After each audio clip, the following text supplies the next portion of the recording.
Here are the three main reasons what makes an empath go dark. Number 1. Empathy burnouts. When you are heavily invested with empathizing with a person or a situation, and that empathy is not properly reciprocated or it drains you out, you eventually reach to a point where you completely burn out. And the problem with a highly empathetic person is they will stay until the very last moment, even if it means letting the ship hit rock bottom. Which leads us to the second reason.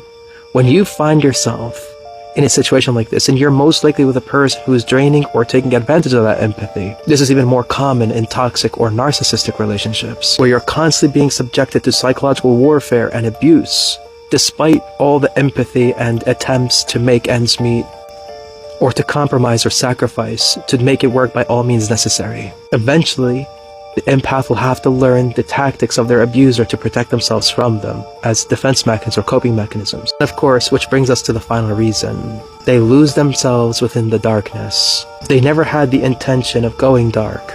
It was a last resort as a result of putting up with the empathy burnout or the exploitation. And as a result, they develop this new mindset to protect themselves, which they find themselves walking down a path that they never really wanted to be on to begin with. These are the three main reasons why an empath would go dark, but the good news is, there's always a way back to the light.